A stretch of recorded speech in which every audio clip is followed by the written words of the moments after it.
It's funny that, I was asked to do this because I have a hard time seeing myself in leadership. I have a hard time seeing myself identified as a leader, but maybe I come off with some of those characteristics, or maybe I just appreciate it, Colton. Thank you so much for letting me come here and share my story, but also share just a bit of advice and things that I think will be relevant to the world today.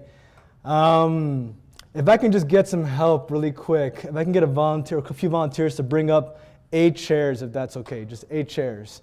Anybody just come on up and give me 8 chairs, yeah. Just line them up. Well, 4 chairs right there, thanks bro. And 4 chairs right here. All right. Thank you so much, thank you. Appreciate it. Once you got 8 chairs, we should be good. Appreciate it, man. All right. 8 chairs. Now, I'm not going to use this till the very end, but I wanted to make sure they were up here, that they're ready to go, and I can use them as soon as I want to. So they're here. That's good to know. I want to share a little bit about my story. Who here knows me, first of all? Oh my goodness, there's so many of y'all. Oh my goodness. All right. But it's still, a lot of you still don't know me. Some of you I teach. I'm having my class try and come here as well for extra credit, so that's awesome. And so for those of you who don't know me, my name is Agustin Diaz, but I just go by Tino. Born and raised in Brooklyn, just like my bio said, but also I come from a specific spot in Brooklyn, mostly Sunset Park, where we mostly had Dominican and Ecuadorian, a few Puerto Ricans as well, very dominated by that kind of demographic. Now, me personally, I grew up around that, and my heritage is very specific to Ecuador and Honduras. And so for me, I feel like I kind of became Caribbean just because of affiliation with my friends and things like that. So I began to talk a little Dominican, act a little Puerto Rican, eat some of the food and everything like that. And so even people told me all the time, like, yo, Tino, tú eres Dominicano? And I'm like, no, but I did hang out with a lot of them, so I guess I can kind of claim it. But that goes beyond that. When I was growing up there, I didn't grow up with this idea of like college as a really big thing. I grew up in a high school, a couple thousand students, where college wasn't an aspiration for many of us. We mostly had the military come visit us. It was a pretty diverse school though, I'll be honest. But that's what it was. It was a very specific kind of pipeline where poor young kids of color mostly went to just kind of end up in those same scenarios, or in the prison system, or just in trouble in general, or really with no prospect for their future lives. Now, I got to this point where I'm 18 years old and I get into a little bit of trouble, right? My mom notices and she's like, hey, you know what? I'm not really feeling you staying here. I want to send you somewhere else. So we had family in Salt Lake City, Utah, and I decided I was going to go ahead and check it out, right? But I'll be honest, I literally thought that Utah was in like upstate New York. So I thought I was just going like 2 hours away. Hell no, like it was literally like in Bufu Carajo land, like it was like somewhere else, right? And I get here to Utah, and it's interesting, and it's great, and it's tough, and it's lonely, and I change, right? So I decided to check out a favorite cousin of UVU's called BYU Idaho at the time. I know. And so I go to BYU Idaho, and I spend some time over there. I get kicked out. Surprise, surprise. What else is new? And you watch a movie there and you get kicked out. And that's what happened. And I keep on going. I'm doing my life and so forth. And all of a sudden I decide, you know what? I really want to go back. I think I straightened up. I think I'm cool. I think I can handle BYU Idaho again. So I go back, right? And this time, it was the summer of, I don't know what semester. I can't remember the year. But I'm riding with a friend, motorcycle, right? I'm riding a motorcycle with a friend. And while I'm riding the motorcycle, I go pick him up. And he stops me. And I'm like, hey, let's go for a ride. I'll go drop you off somewhere. So I go with him to ride somewhere. And we're going. And mind you, this is what I think happened, right? Because that's what the logic tells me, right? Like, that's from the stories that people told me and so forth, because I woke up 3 months later from an induced coma with broken bones literally everywhere. I shattered my legs, I broke my ribs, I broke my arms, I and I suffered a traumatic severe brain injury. And when I first woke up, I started crying, right? Because there was all these people around me, there were family all around me. And probably not the greatest thing, but the most difficult thing I've had to deal with is the fact that my parents, my mom, my dad, my brothers and sisters, all these other family members came with me, just came to be with me and left their lives behind in Brooklyn, in New York, just to make sure I survived. So for 3 months they were with me, and they stayed after that as well. They pretty much had to rebuild their whole entire lives just to be with me, right?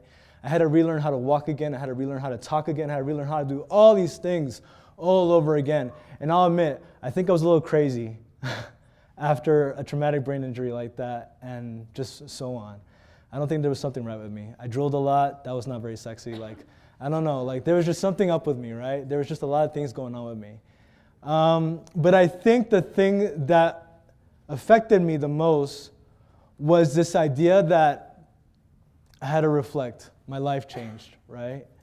I almost died, and I almost died really with no purpose behind it.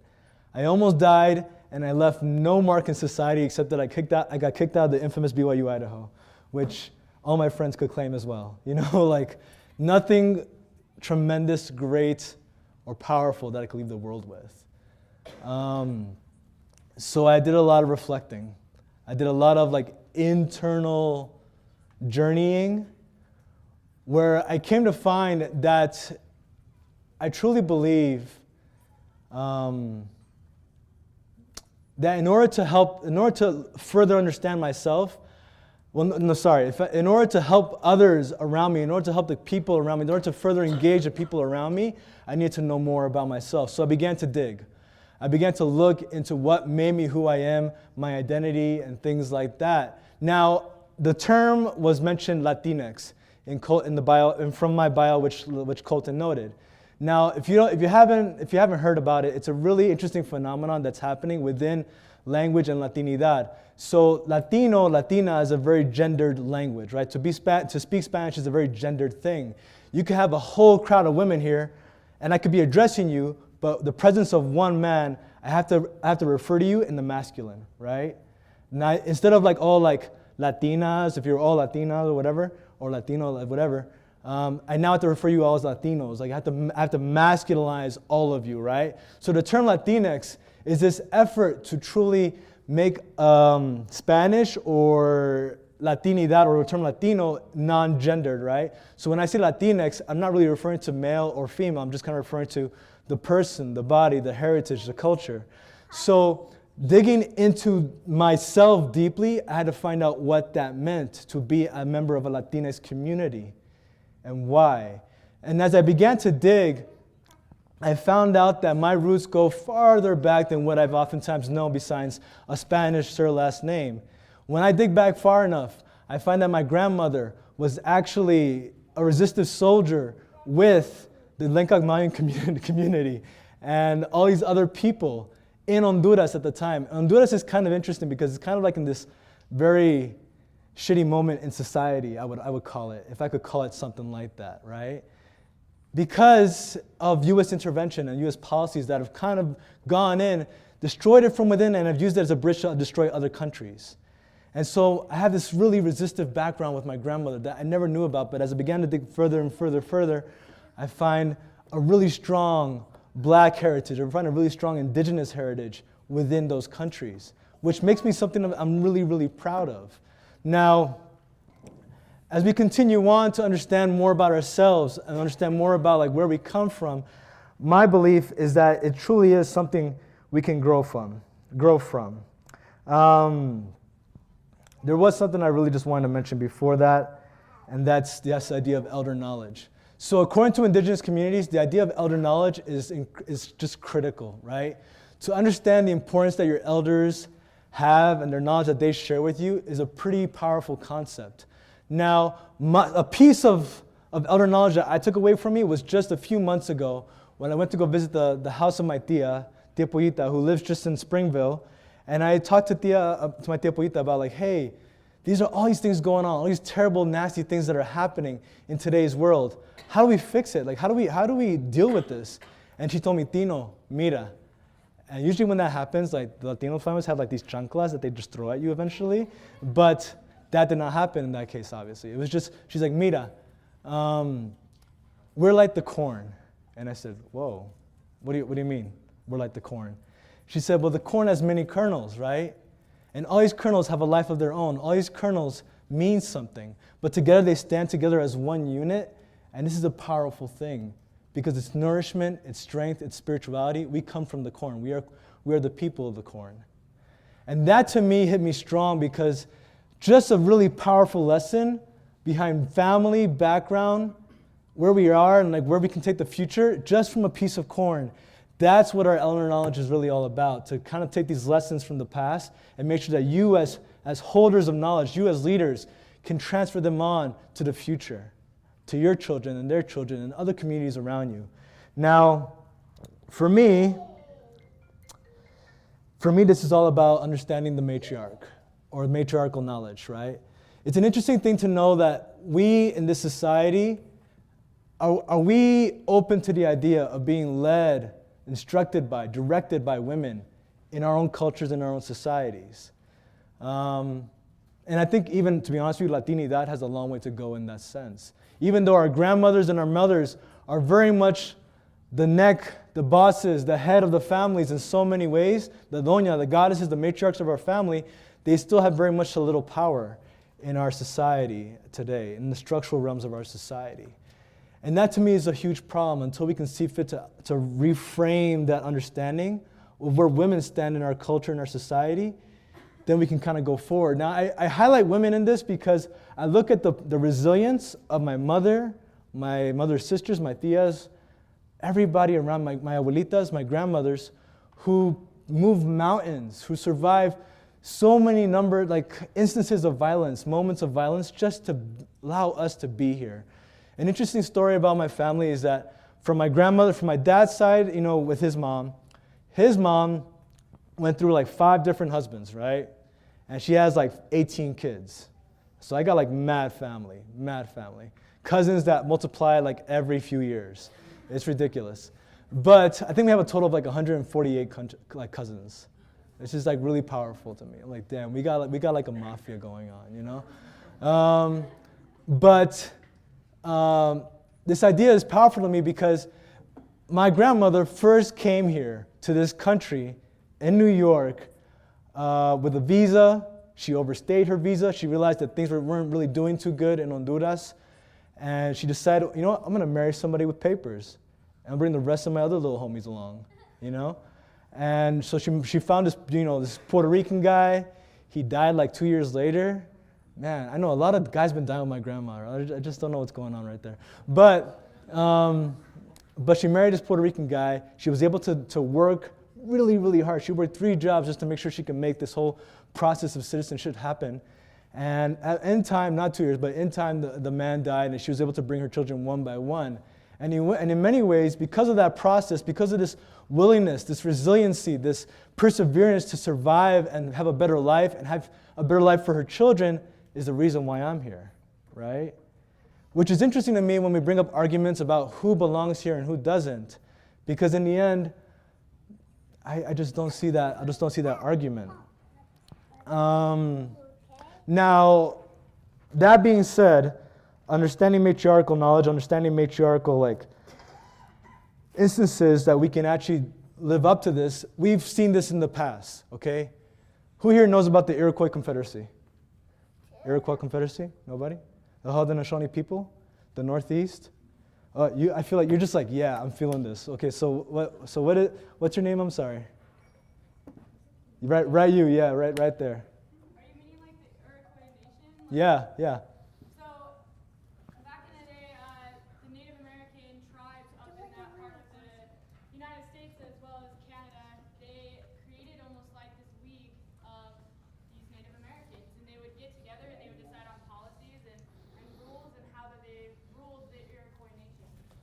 Right. It's the Haudenosaunee, got messed up right there. The Haudenosaunee people. And you have 5 tribes that make it, right? The Seneca, the Oneida, the Onondaga, the Cayuga, and also the Mohawk. And then later on, you have the 6th tribe, help me out, the Tuscarora in 1722, who decided we're going to join as well. These tribes were not very friendly to each other at all at the time, all right? But they were able to create a confederacy that negotiated politics, that formed strength, and that was very independent in their own way. This was also the framing of the Constitution of the United States. The founding fathers drew inspiration from this. They saw, wow, this League of Nations is working together. We can do the same thing. And guess what? It was started by women, because the Iroquois Confederacy, or the Iroquois peoples, including the Huron as well, had councils of matriarchs that led them. But they also had men that had these roles, but they had to go through the women to actually implement these decisions, which is fascinating to me, that these incredible things can come from a very matriarchal side of our humanity. The question becomes, are we doing that today? Are we listening to our women? Are we listening to our elders? Are we listening to the people who in times past have been able to inform us in many ways of all these different things? Now, because in the end, it's all about getting along, right? It's all about working together. It's all about building bridges. I love this saying from Cornel West. Who here knows Cornel West? Anybody here know Cornel West?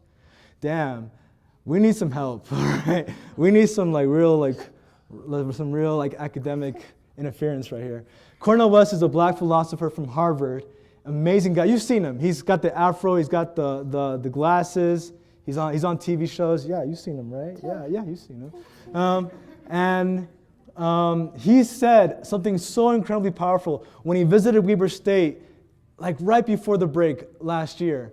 And he said, brothers and sisters, we either hang together or we hang separately, which was really powerful to me, because this idea of building relationships, building quote-unquote unity, building bridges, building coalition, collaborations, is everything that humanity hinges on, all right? Now, understanding that, let's see. I wanted to mention that because West also mentions that in order for that to happen, in order for that to come true, we need to be able to look at people, to see each other, and on top of that, see each other's suffering, all right? This means all marginalized people put to the side, people who have been underserved, but it also means to feel with them, to not just see them, but feel with them, cry with them. It's an interesting idea that we can respond emotionally to these things, because to me, that's a powerful concept. That I can look through your lens, I can look through your perception, I can feel what you feel, and I get it. I may not be in it, but I get it. And that's why it's so important that I'm with you in many ways. Now, inclusivity, who here has heard of the term inclusivity? Okay. All right, there should be a lot more hands going up, because that's a big thing here at UVU, right? Kyle Reyes is really pushing that forward with inclusivity. Can anybody give me a working definition of inclusivity? To be inclusive. Yes.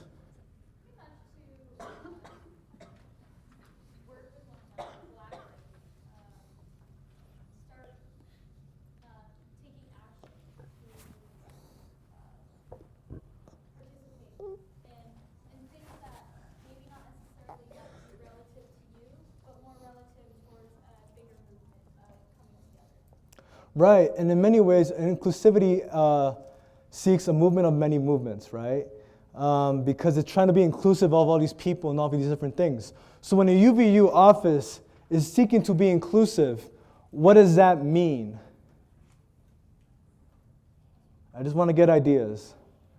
Yes? I think it goes beyond just looking for representation of Right. ideas, but it looks for incorporation of the different viewpoints, ideas, and backgrounds. And Very so good. the office of being inclusive, it not only has women or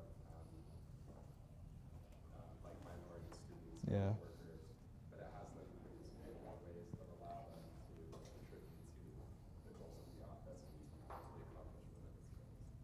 Thank you.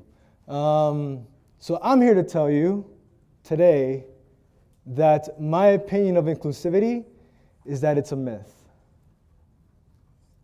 Okay, I don't believe it's real. I don't believe it happens.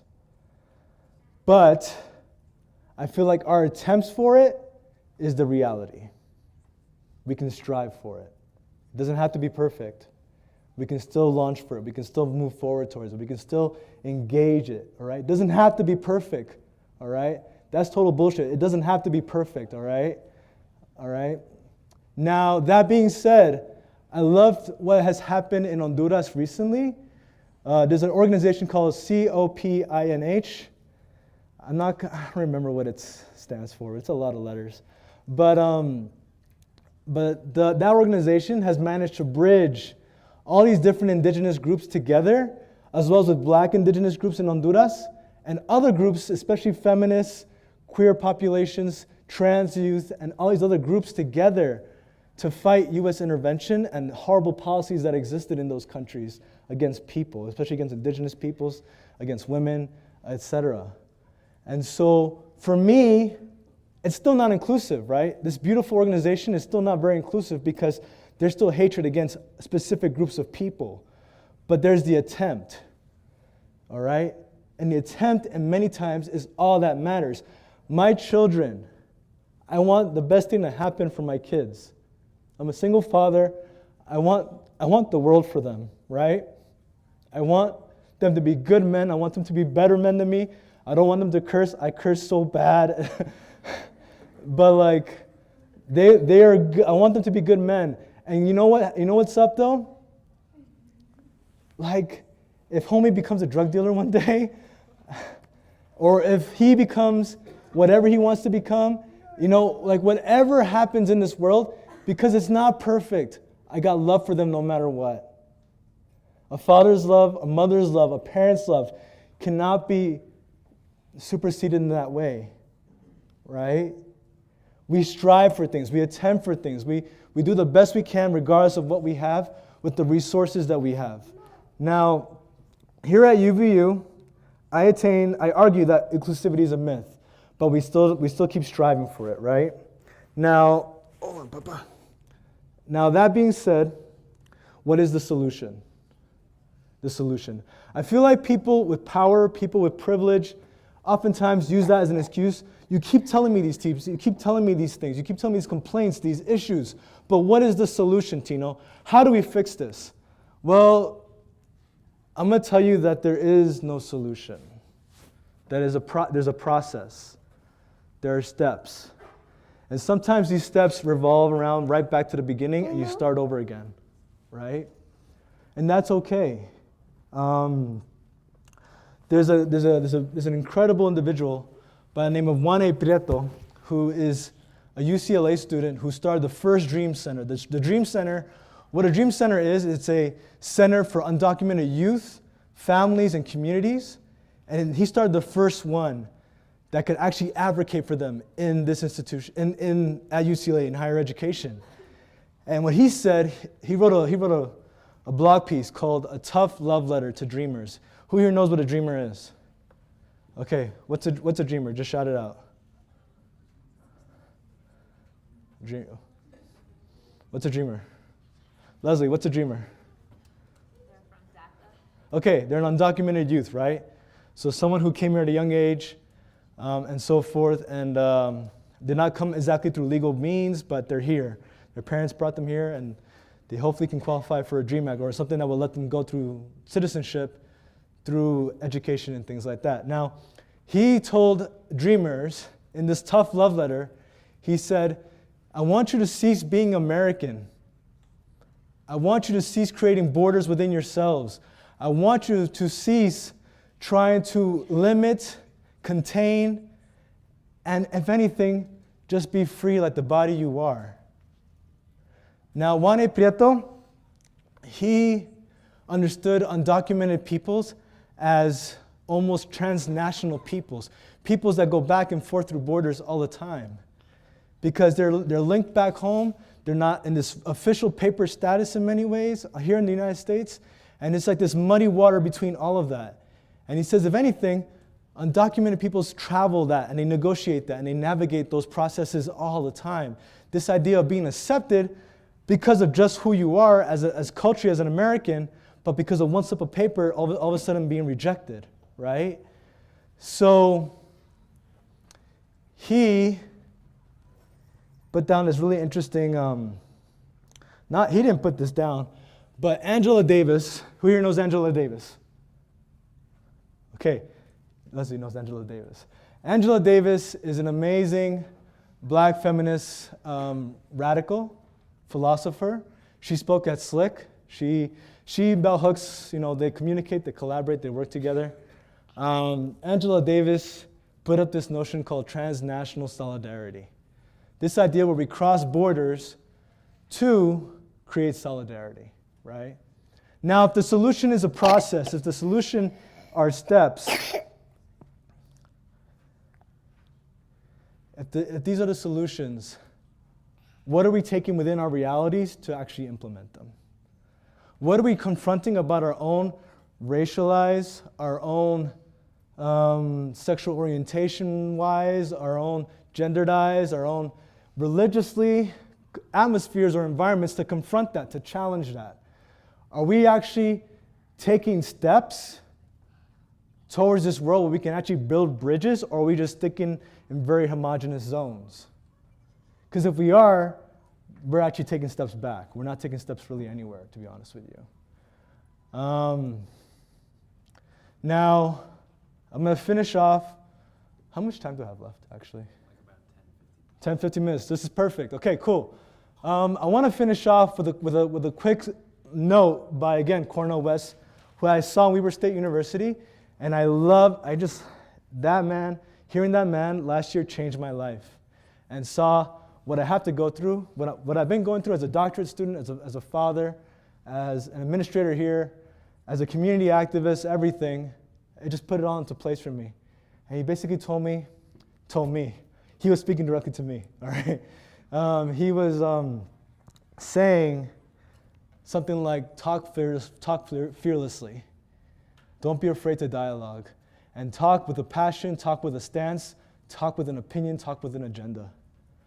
And so, me personally, I know that there are people here at UVU that are not my biggest fans. I get that.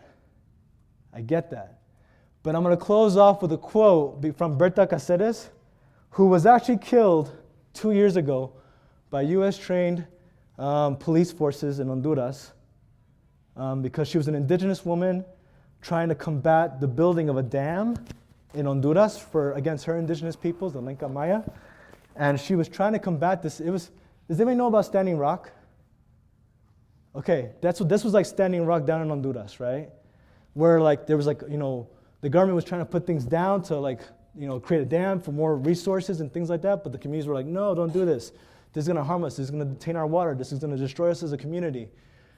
So she was stopping this, and she led a really powerful movement against it, and she was killed 2 years ago. And now there's evidence pointing to kind of our intervention behind it. She said something that I'll never forget. She said, what did she say? They are afraid of me because I am not afraid of them.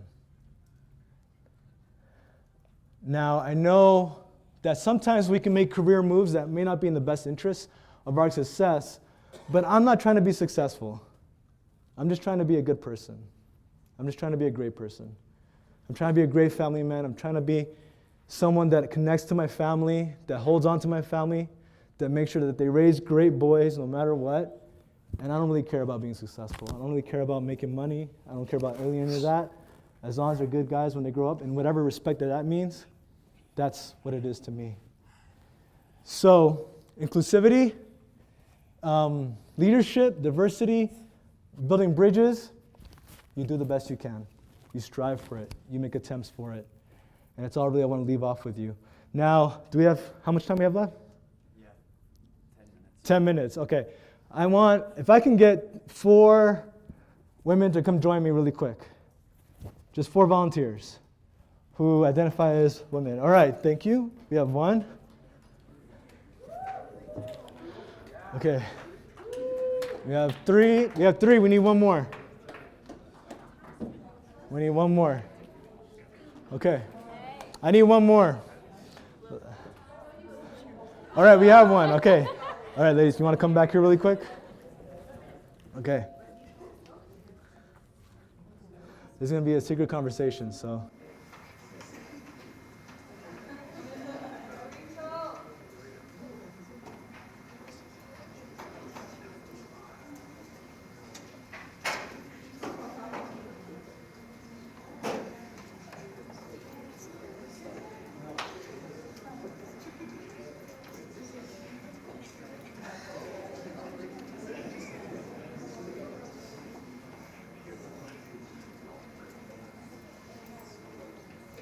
All right, so they're gonna select 4 more volunteers for each group. They're gonna try something really quick. It'll be really, really quick. Can you flip your mic back on? Well, they're going to select 4 people for volunteers, each group, and just follow them if they select you, please. And it'll be really super quick, all right?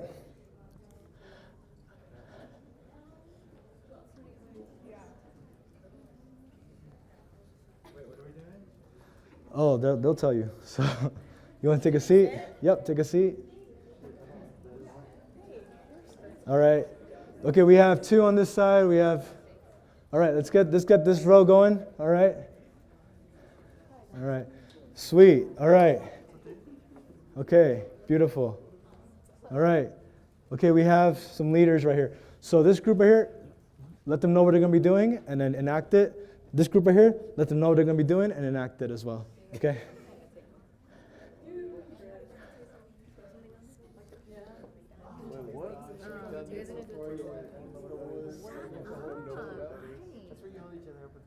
Yeah, so you guys are gonna be laying on top of each other. I've done it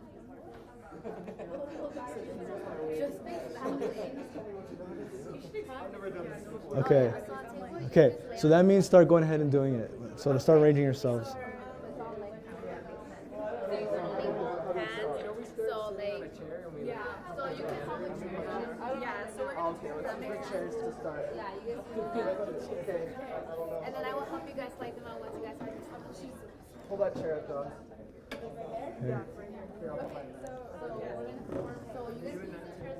These are all college students, all right? We're all in college. We're pretty much geniuses here.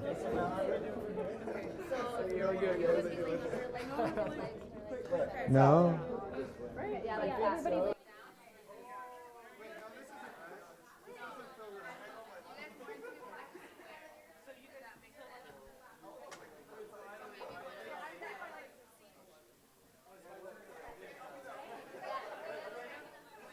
Okay, so I'm more or less seeing if they can kind of figure it out, right? Some of you might be seeing what they're doing. Does anybody see what's happening here or no? All right, there's a few. No, we're gonna be like here and then stay down.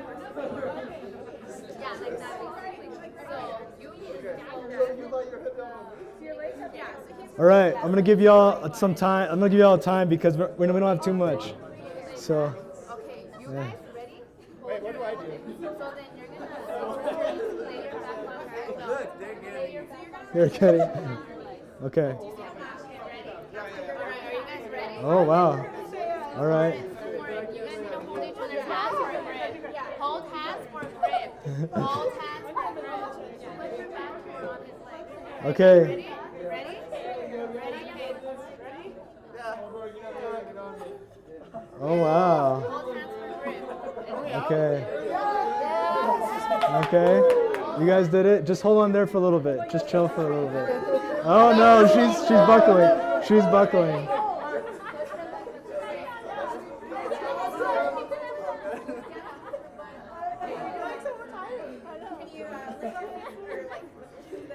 Okay, there we go. There we go. Oh my gosh. All right. So, okay, team, good job. Team, good job. All right. Okay. Okay. So, you can go back to your seats. Thank you. Okay. Now, was it perfect? No, no. It wasn't perfect. And I didn't think they would actually do it. Like I was gonna count to 10 and be like, oh, you guys suck, you're terrible, you know? You can't make it, you can't do it. But they kind of did it. They did a pretty good job. Remember. And then those who did it were able to create a structure, right? We're able to create something that you could hold up and hold it up well, right? So again, it's the attempt. You strive for these things. And I picked women specifically because I feel like we, as a society, need to kind of be taking those steps. Picking people who are different from us, who are radically different from us at the same time, and listening. Because they may present perceptions, ideas that can hopefully help us get to the point where we're trying to go. Everyone, thank you so much. I appreciate you listening to me. I appreciate you just taking this time. Thank you. All right.